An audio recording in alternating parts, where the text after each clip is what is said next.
الرحمن الرحیم ایاک نعبد و ایاک نستعین اہدنا الصراط المستقیم صدق اللہ مولانا العظیم۔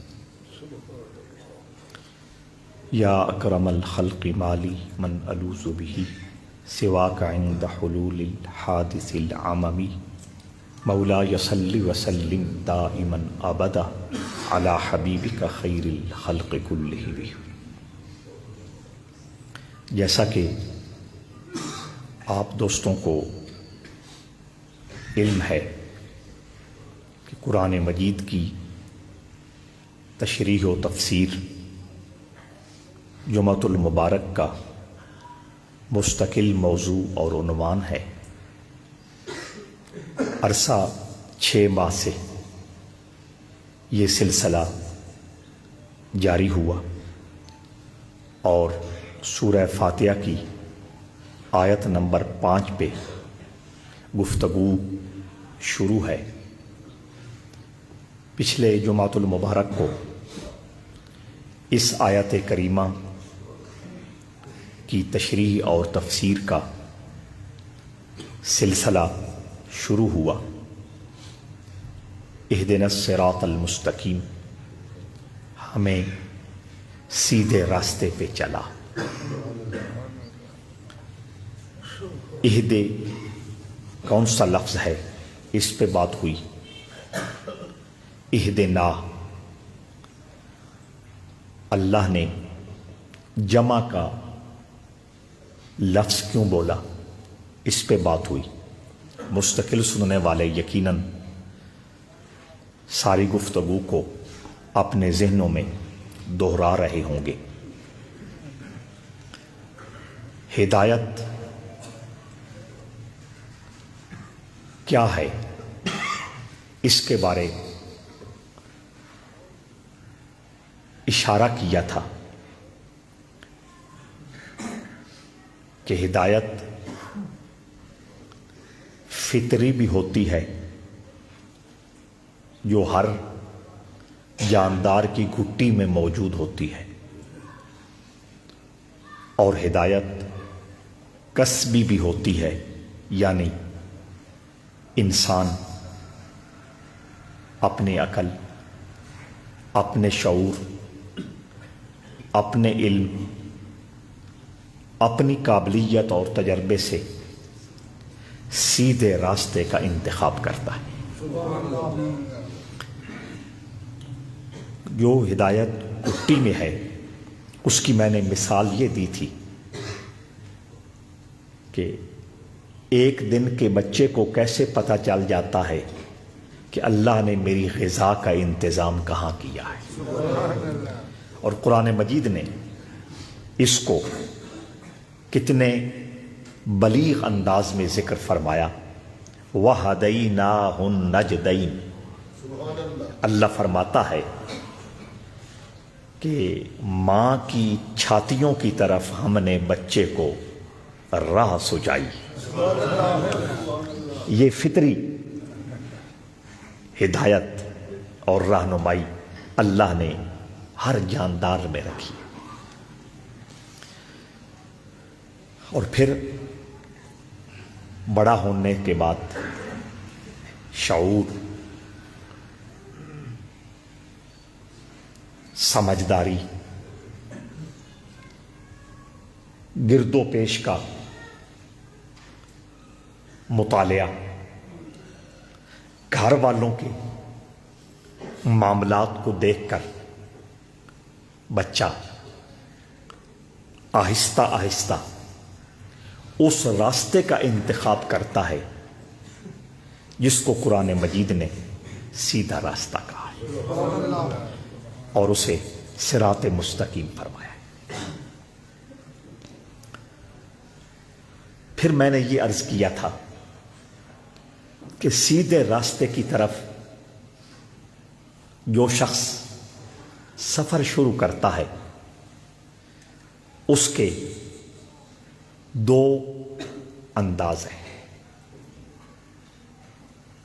اڈے پر کوئی اجنبی شخص پہنچا اور اس نے خواجہ معظم الدین رحمہ اللہ کے مزار پہ حاضری دینی ہے. مثال، اور اس نے وہاں سے پوچھا کہ خواجہ معظم الدین رحمہ اللہ کا مزار کہاں ہے؟ تو وہاں کھڑے کسی شخص نے اس کو بتایا، اس گلی میں جا، اس راستے میں جا، آگے یوں گیٹ آئے گا، آگے پھر اس طرح سفید گنبد ہوگا. تو وہاں کھڑے ہو کر راستہ بتا دینا، اسے اراءۃ الطریق یعنی راستے کی رہنمائی کرنا کہا جاتا ہے. اور دوسرا طریقہ یہ ہے کہ بھائی فرمان نے سن لیا کہ نیا بندہ ہے، پہلی دفعہ آیا ہے، اس کو پیار آ گیا اور انہوں نے کہا چل میں تجھے پہنچا کے آتا ہوں. اس کو کہتے ہیں ایصال الی المطلوب، یعنی تمہیں جہاں پہنچنا ہے وہاں پہنچا کے چھوڑنا ہے. تو دو طریقے ہو گئے ہدایت کے. کوئی کسی کے سمجھانے پر، بتانے پر کوئی شخص اپنی منزل پہ پہنچ گیا، یا کسی کی انگلی پکڑ کر اپنی منزل پہ پہنچ گیا. اب ہمیں یہ سوچنا ہے اور ہمیں دیکھنا ہے اور ہمیں سیکھنا ہے کہ اللہ جو ہدایت عطا کرتا ہے اس کا انداز کیا ہے. اللہ رب العزت نے ایک مقام پہ ارشاد فرمایا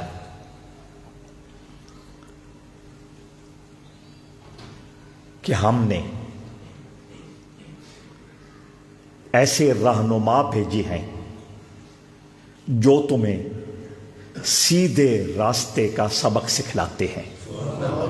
وَجَعَلْنَا مِنْهُمْ أَئِمَّةً يَهْدُونَ. اللہ فرماتا ہے اس سے مراد انبیاء کی جماعت ہے، رسولوں کی جماعت ہے، اور اس سے مراد نبیوں اور رسولوں کے طریقے کو 100%، یہ لفظ توجہ سے سنیے گا، نبیوں اور رسولوں کے طریقوں کو 100% اختیار کر کے دوسروں کو اس طریقے پر جو چلانے والے ہیں وہ نبیوں اور رسولوں کے سچے وارث علم والے ہیں، جن کے بارے میں رحمت عالم صلی اللہ علیہ وآلہ وسلم نے فرمایا العلماء ورثۃ الانبیاء، کہ علم والے انبیاء کے وارث ہیں. اور وارث وہی ہو سکتا ہے جو نبی کے طریقے کو 100% اپناتا ہے. جہاں کوئی اپنا مفاد نہیں مل رہا، جہاں کوئی اپنی ضرورت پوری نہیں ہو رہی، جہاں کوئی اس طریقے کو اختیار کرنے سے لاس اور نقصان ہو رہا، اس وقت حال لمبی پالے. سمجھ آ رہی نا؟ فرمایا العلماء ورثۃ الانبیاء، انبیاء کے سچے وارث وہ ہیں جو کپڑے پہننے سے لے کر زندگی کا کوئی بھی معاملہ کرنے تک اللہ کے رسول کی پیروی کرتے ہیں. وَجَعَلْنَا مِنْهُمْ أَئِمَّةً يَهْدُونَ.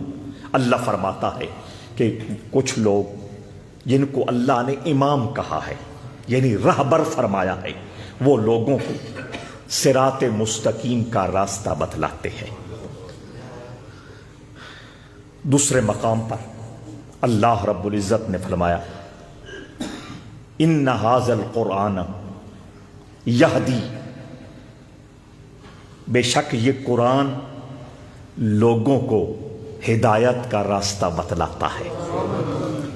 قرآن پڑھتے جاؤ، قرآن سمجھتے جاؤ، اور قرآن کا جو تقاضا اور مطالبہ ہے اس کو پورا کرتے جاؤ، تم اللہ کے دربار میں سیدھے راستے پہ چلنے والوں میں شمار ہو.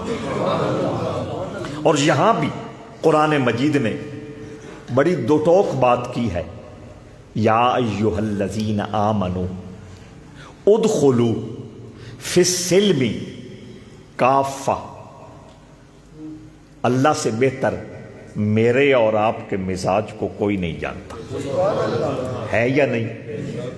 اس لیے اللہ نے پہلے ہی خبردار کر دیا کہ اے ایمان والو، اسلام میں داخل ہو رہے ہو یا اللہ بڑے شوق سے داخل ہو رہے ہیں. فرمایا اسلام میں داخل ہو تو پورے کے پورے داخل ہو. یہ نہیں کہ نمازوں کے معاملے میں بڑے ذمہ دار نظر آئے، ظاہری سنتیں اختیار کرنے میں بڑے ذمہ دار نظر آئے، شرعی اعتبار سے حج فرض ہو چکا ہے. بہانے ناراض نہیں ہونا، میں اوقا دتی رکھنا. بھاویں تسی تیار ہوو یا نہ ہوو، بھاویں تسی تیار ہوو یا نہ ہووے، بھاویں تسی تیار ہوو یا نہ ہووے، میں آکھی رکھنا. یا ایھا الذین آمنوا ادخلوا فی السلم کافہ ان ھذا القرآن یہدی للتی ہی اقوم. اس مقام پہ فرمایا قرآن ہدایت دیتا ہے، صراط مستقیم کا سبق دیتا ہے، اور ہی اقوم اللہ فرماتا ہے اس سے مکمل، اس سے مستند اور اس سے مضبوط اور کوئی راستہ سکھلانے والا نہیں. یہ قرآن کے بارے میں کہا، اور پھر اسی قرآن میں کہا یا ایھا الذین آمنوا ادخلوا فی السلم کافہ. اے ایمان والو، جب تم اس راستے کے راہرو بنو گے، جب اس راستے کے راہگیر بنو گے، جب اس راستے کو چن کر اس پر چلنا شروع کرو گے، وَلَا تَتَّبِعُوا خُطُوَاتِ الشَّيْطَانِ، پھر یہ نہیں کرنا کہ کچھ باتوں میں شیطان کے پیچھے لگ جانا ہے اور کچھ باتوں میں قرآن کے پیچھے لگنا ہے. نہ، مکمل طور پر قرآن کی پیروی کرنی ہے. قرآن انگلی پکڑ کر جس جنت کی طرف لے جا رہا ہے، جس سلامتی کے ماحول کی طرف لے جا رہا ہے، اور جس نوری گلشن میں لے کے جا رہا ہے، اور جس رحمت کے گہوارے میں مجھے اور آپ کو پہنچانے کے لیے قرآن آمادہ کھڑا ہے، اب حق یہ ہے کہ قرآن کی پوری پیروی کرنی. جہاں فائدہ ہو وہاں مان لیا، اور جہاں فائدہ نہ ہو وہاں دوسرا راستہ اختیار کر لیا. ہرگز نہیں. صرف نمازوں سے، صرف چند سنتیں اختیار کر لینے سے، صرف چند نوافل مضبوط طریقے سے پڑھ لینے سے قرآن کی پیروی نہیں ہوگی. قرآن حج کا حکم بھی دیتا ہے، قرآن جھوٹ نہ بولنے کا حکم بھی دیتا ہے، قرآن جھوٹی گواہی، سمجھ آ؟ ہاں، قرآن آنکھ کی حفاظت کا حکم دیتا ہے. قل للمؤمنین یغضوا من ابصارہم، اے جان جان ایمان والوں کو فرما دو اپنے آنکھوں کی حفاظت کرو. قرآن کانوں کی حفاظت کا حکم دیتا ہے. قرآن سوچ کو خوبصورت رکھنے کا مطالبہ کرتا ہے. قرآن بچیوں کو وراثت دینے کا حکم دیتا ہے. کتنے ہیں جنہوں نے وراثت کے بارے میں کسی سے پوچھا ہے، سوال کیا؟ سمجھ آ رہی یا نہیں آ رہی؟ بالکل. ذمہ داری کا ثبوت دیں.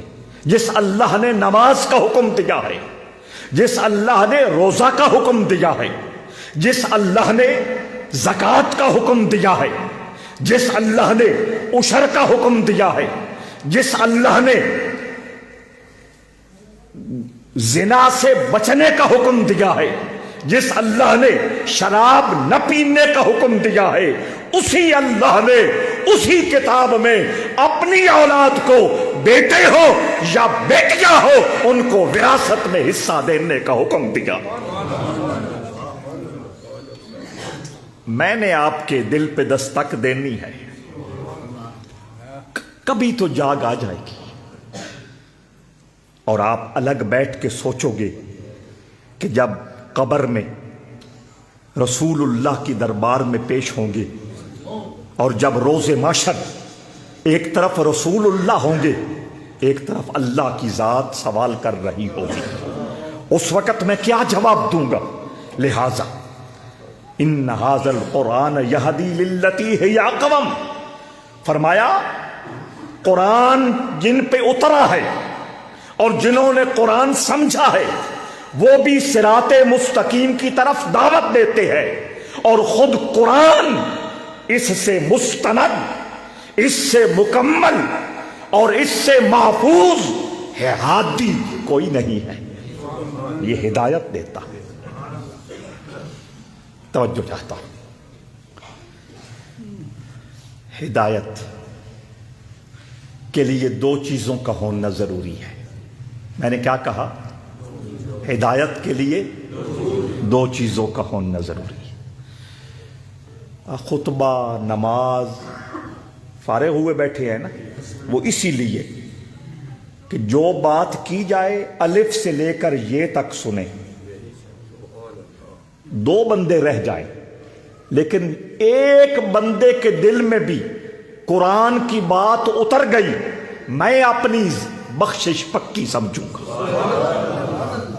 توجہ، بہت دھیان، کوئی رسمی باتیں ہم نے نہیں کرنی، کوئی روایتی باتیں ہم نے نہیں کرنی، ہم نے یہاں بیٹھ کر اس بابرکت مجلس میں 100% یہ کوشش کرنی ہے کہ قرآن کا نوری پیغام ان لفظوں کے کیپسول میں بند ہو کر سننے والوں کے دل میں اتر جائے۔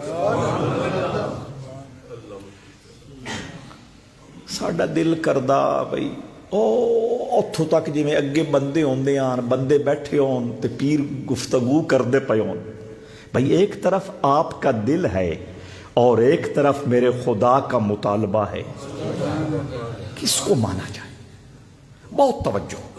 تو میں یہ کہہ رہا تھا کہ ہدایت کے لیے دو چیزیں ضروری ہیں۔ اہدنا الصراط، یہ ہدایت جو ہے اس کے لیے دو چیزیں ضروری ہیں، بہت توجہ۔ پہلی چیز یہ ہے کہ جو ہدایت کے لیے طریقہ کار اختیار کیا گیا ہے وہ درست ہو۔ درست سے مراد یہ ہے اس میں شک شبے کی گنجائش ہے، جو کچھ بتایا جا رہا ہو، سمجھایا جا رہا ہو، اس میں شک شبے کی گنجائش نہ ہو۔ اور دوسرا یہ ہے کہ جو آپ کی ذہنی سطح ہے، جتنا آپ سمجھ سکتے ہیں اس کے مطابق بات کی جائے۔ اور تیسرا یہ ہے کہ آپ کی توجہ، تیسرا آپ کی قبر اور آپ کی آخرت کو سونا بنانے کے لیے بات کی جائے۔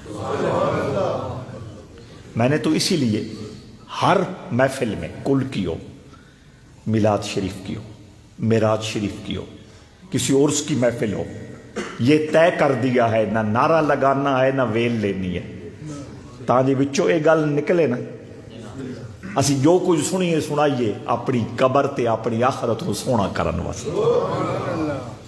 تو جو کچھ کہا جا رہا ہو مضبوط ہو، جو کچھ کہا جا رہا ہو سننے والوں کی سمجھ کے مطابق ہو، اور جو کچھ کہا جا رہا ہو اس لیے کہا جا رہا ہو قبر بھی سنور جائے، آخرت بھی کامیاب ہو جائے۔ یہ ایک ہدایت کا حصہ ہے، اور دوسرا یہ ہے سننے والے بھی اپنا یہ مزاج رکھتے ہوں کہ ہم نے ہدایت کو قبول کرنا ہے۔ بارش پتہ ہے نا، بارش بھی کچھ ہے،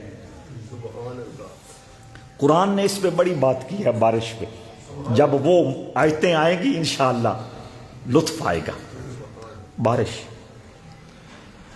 اللہ فرماتا ہے یہ پانی زندگی دیتا ہے. بس اس پہ بات کریں گے. خیر، بارش جب برستی ہے یہ آپ کی زمینوں پہ بھی برستی ہے، صحراؤں میں بھی برستی ہے، پتھروں پہ بھی برستی ہے، بنجر زمین پر بھی برستی ہے، اروڑی پہ بھی برستی ہے. لیکن گل گلزار آپ کی زمین بنتی ہے، بنجر میں پھول نہیں اگتے، سیم اور تھور والی جگہ میں فصلیں نہیں اگتی، پتھروں میں فصلیں نہیں اگتی. پتہ یہ چلا کہ جس طرح بارش برستی ہے اس کے لیے مخصوص زمینیں ہیں جو سونا اگلتی ہے، اسی طرح جب ہدایت کی برسات ہوتی ہے مخصوص سینے ہوا کرتے ہیں. یہ وہ نغمہ ہے جو ہر ساز پہ چھیڑا نہیں جاتا. اسی لیے قرآن نے اس پہ ایک مور لگائی ہے، واللہ لا یہدی القوم الکافرین. اللہ کافرین کی قوم کو ہدایت نہیں دیتا، یعنی وہ زمین ہی اس لائق نہیں ہے، وہ زمین ہی اس قابل نہیں ہے. اور سنو، یہ بات جو میں کرنے لگا ہوں پہلے کئی مرتبہ آپ کو سنائی ہے، لیکن یہاں آج اس کی صحیح سمجھ آئے گی. فٹ بیٹھے. حضرت مولا علی رضی اللہ تعالیٰ عنہ خطبہ دے رہے ہیں اور کہتے ہیں اللہ نے سب کچھ قرآن میں نازل کر دی. ایک یہودی اٹھ کے کھڑا ہو گیا، کہنے لگا آپ کی داڑھی سگڑی گھنی، میری داڑھی کے 2-3 بال، اس کا ذکر قرآن میں کہاں ہے؟ سوال بنتا تھا نا.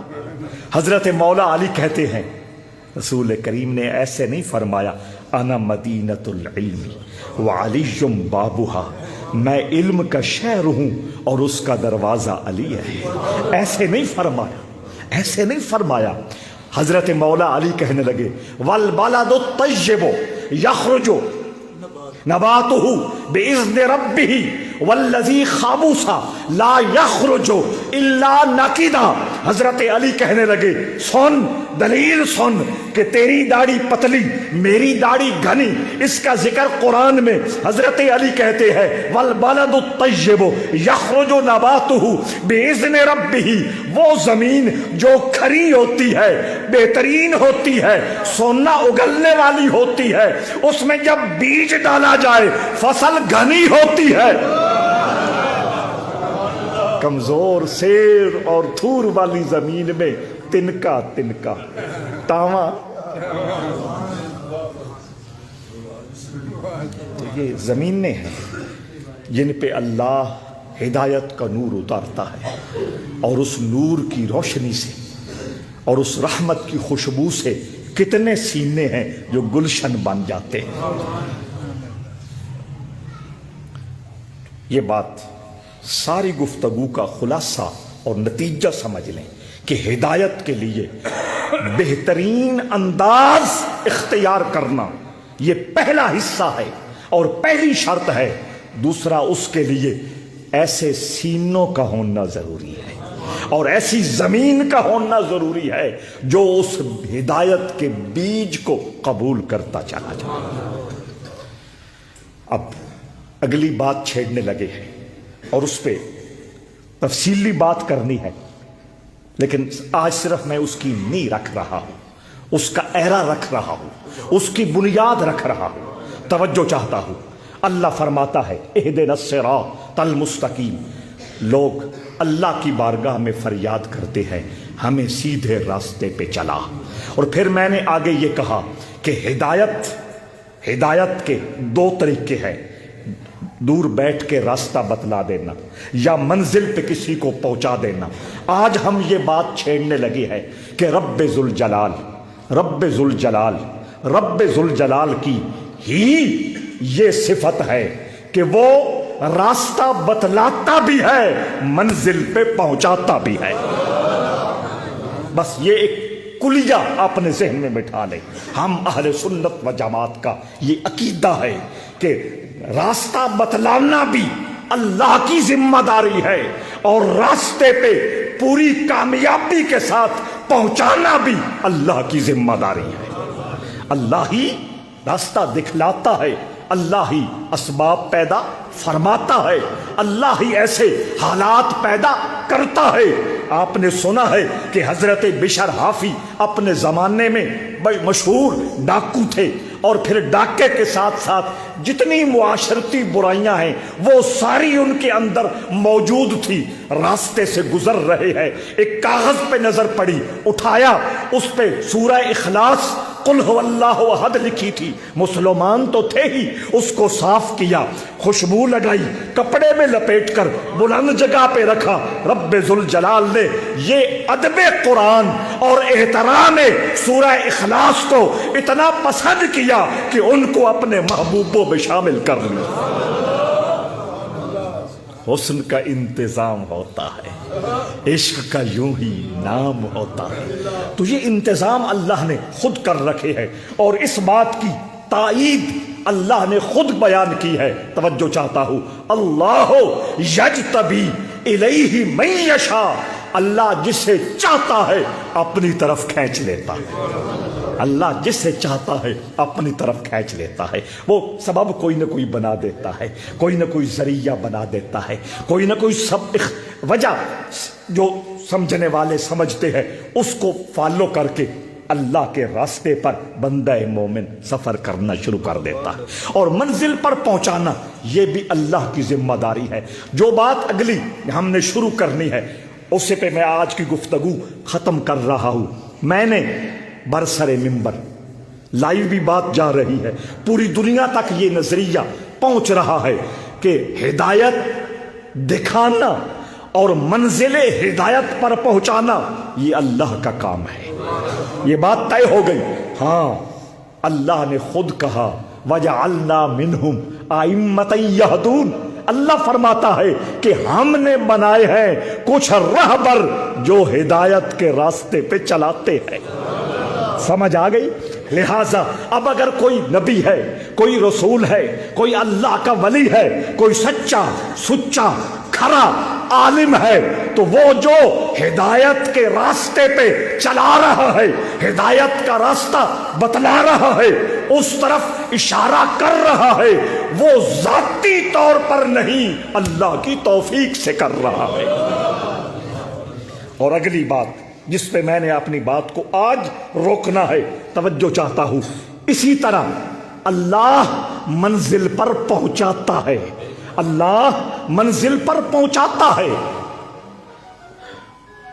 حافظ زین بیٹھے، توجہ چاہتا ہوں، ان کو سمجھ آ گئی ہے کہ میں دیکھ رہا ہوں ان کو۔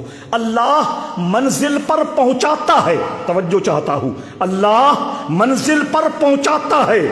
منزل تک پہنچنے کے لیے میں نے 3 جمعے پہلے اشارہ کیا تھا، منزل پر پہنچنے کے لیے ایک نفس ہے، ایک دل ہے، اور تیسرا روح ہے۔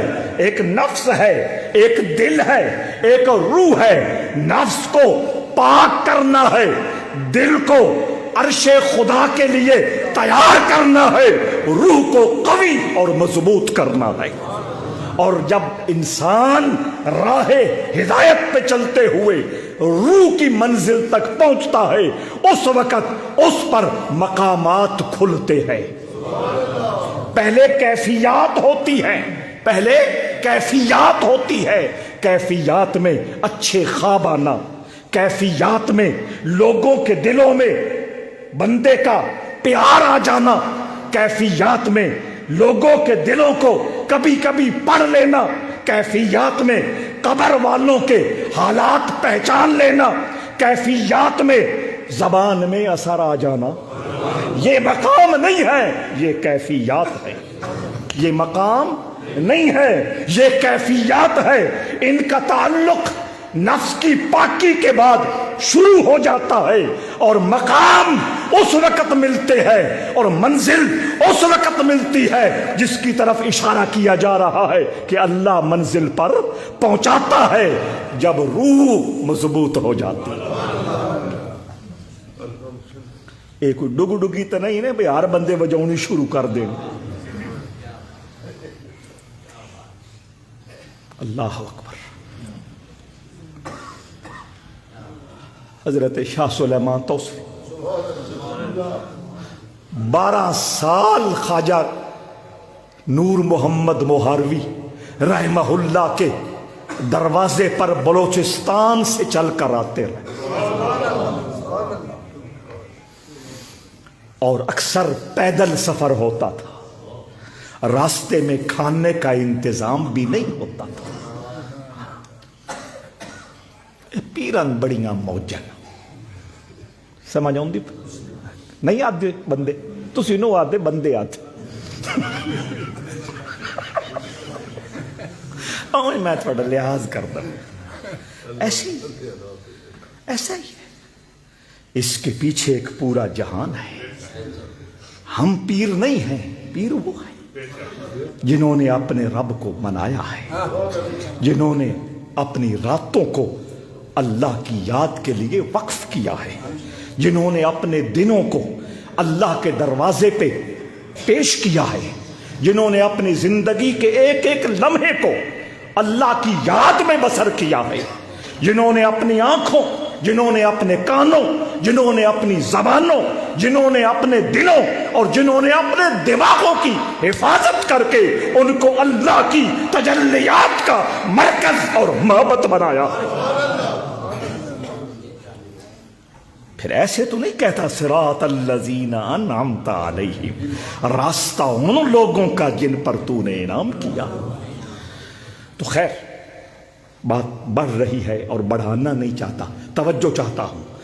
راستے کی رہنمائی کرنا یہ بھی اللہ کا کام ہے، اور راستے پر خیریت سے پہنچانا یہ بھی اللہ کا کرم ہے۔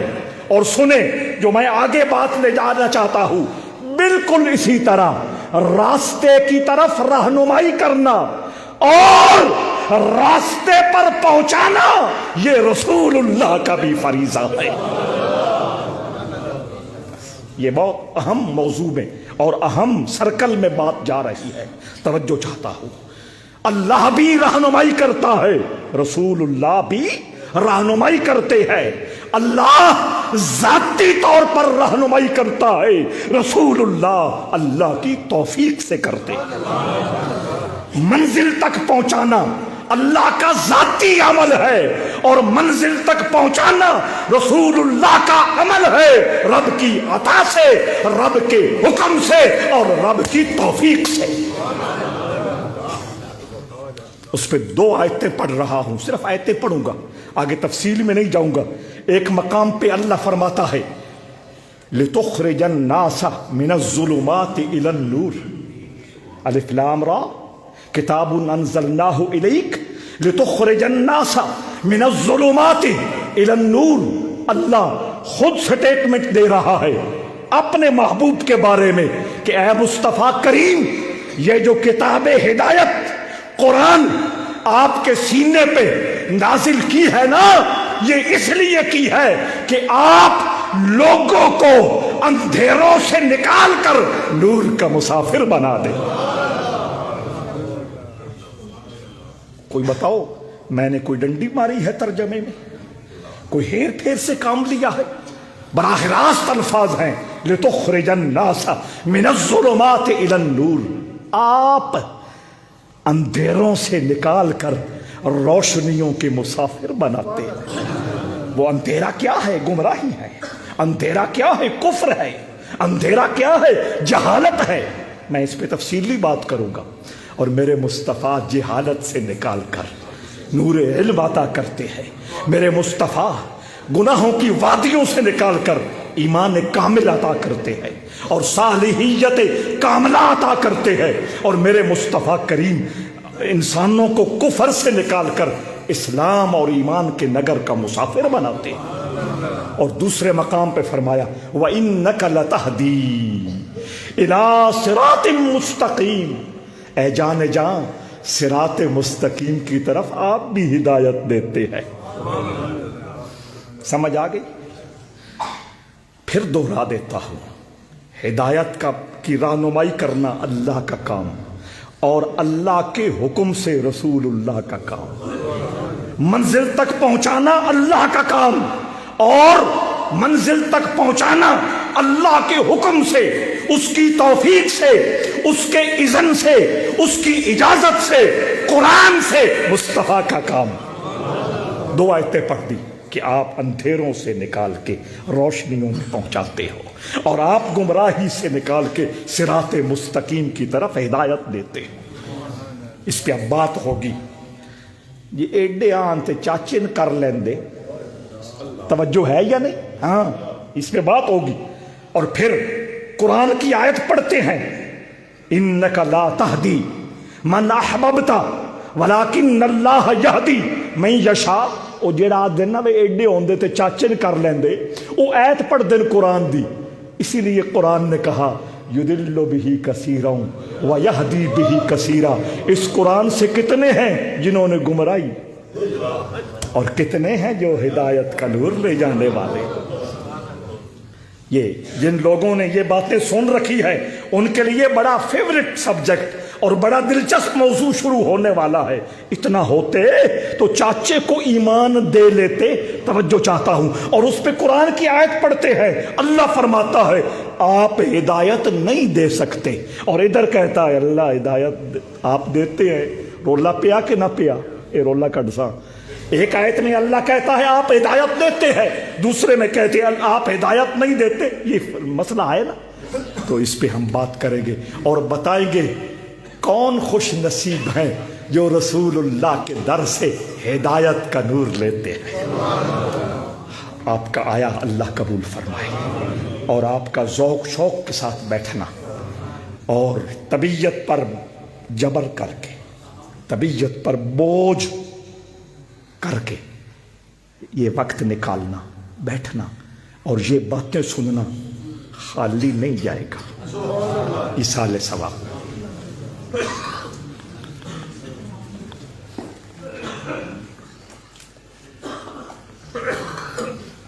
ہمارے بازار میں ساجد بک ڈپو، عابد بک ڈپو، ان کی والدہ ساجدہ اور محمد عابد کی والدہ دنیا سے رخصت ہوئیں، اور ہمارے وہ امام صاحب ہیں توتیاں والی کالونی میں، عرفان صاحب، ان کے والد صاحب فوت ہوئے، اور بھی جتنے لوگ اس دنیا سے رخصت ہوئے۔ جی انا للہ و انا نور حسین راہ، اللہ تعالیٰ سب کے درجات کو بلند فرمائے، سب کی بخشش کاملہ فرمائے، ان کی قبروں کو جنت کے باغوں میں سے باغ بنائے، روز محشر حضور کی شفاعت کاملہ دے۔ وصلی اللہ تعالیٰ علی خیر خلق محمد وآلہ وصحبہ واولیاء امتہ۔